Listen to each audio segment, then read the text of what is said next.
Bonjour à tous les CP. Nous sommes aujourd'hui lundi 4 mai et j'espère que vous êtes en forme pour une nouvelle semaine de travail à la maison. Aujourd'hui, c'est moi le petit singe qui vais aider la maîtresse à vous présenter le travail. Vous allez commencer par la lecture du son 1. Donc le son 1 qui peut s'écrire A-I-N comme dans le mot main, ou le son 1 qui peut s'écrire E-I-N comme dans le mot peinture. Vous avez cette page à lire.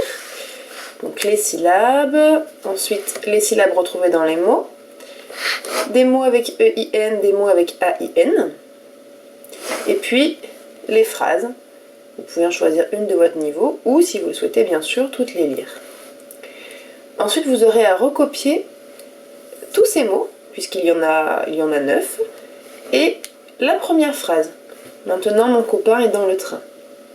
Appliquez-vous bien pour écrire dans votre cahier et n'oubliez pas d'écrire la date en entier, lundi 4 mai 2020. Et maintenant, place aux mathématiques. Voilà la fiche du jour.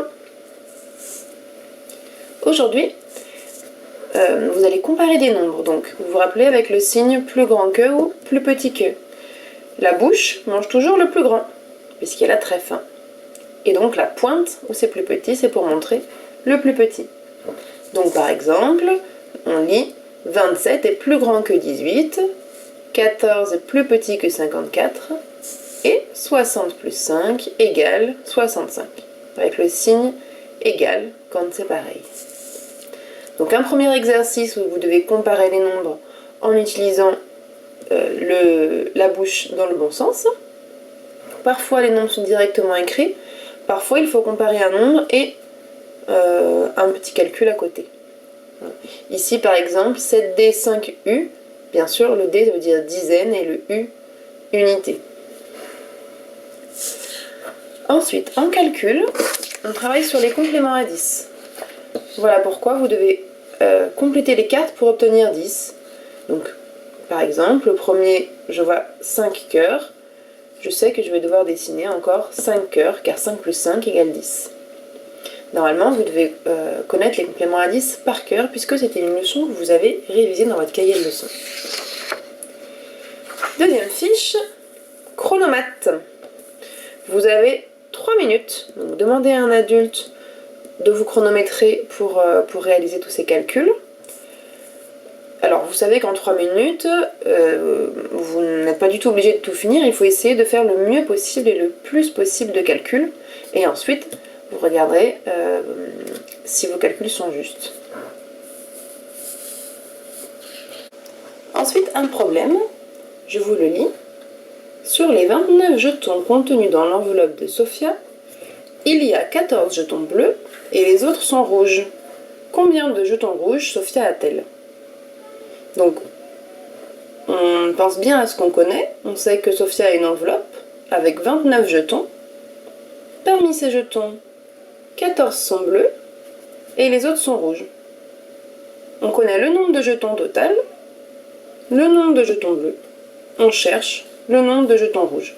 Donc, vous pouvez ici faire un dessin ou un schéma, puis le calcul, et enfin compléter la phrase réponse. Sophia a jetons rouges. Le dernier exercice est l'apprentissage d'un nouveau jeu qui s'appelle le compte est bon. Peut-être que si vous avez des grands frères ou des grandes sœurs, ils connaissent déjà. Donc, il y a un nombre cible, par exemple ici 19, et il faut atteindre ce nombre en utilisant les nombres qui sont en dessous. On peut utiliser soit des additions, c'est-à-dire des calculs avec des plus, soit des soustractions, des calculs avec des moins. Donc par exemple, pour atteindre 19, on regarde les nombres qui sont en dessous, tiens, un 10. On sait qu'au 19, c'est 10 plus 9. Donc, si j'utilise le 10, je le barre, comme ça je sais que je l'ai déjà utilisé. Et ensuite, je regarde dans les nombres qui restent, ce qui pourrait me servir à atteindre 9. Donc, je sais que 9, c'est 5 plus 4. Ça tombe bien? J'ai un 5 dans mon jeu. Je barre maintenant le 5, car je l'ai utilisé. Et je cherche comment avoir 4 avec les nombres qui restent. Facile, 4, c'est 1 plus 3. Et ça tombe bien, je les ai dans mon jeu. Et voilà, j'ai réussi à faire 19. 19 égale 10 plus 5 plus 1 plus 3. À vous maintenant. Vous essayez d'atteindre avec ces nombres-là le nombre cible qui est 12. Puis avec ces nombres-là, le nombre cible qui est 16. Donc, pour ces deux calculs, vous pouvez utiliser seulement l'addition. Et pour celui-là, c'est un bonus car il est plus difficile, car pour atteindre 22, vous serez obligé d'utiliser à la fois l'addition et la soustraction. Voilà les CP, c'est fini pour aujourd'hui. Je vous souhaite un bon travail, une bonne journée et à demain.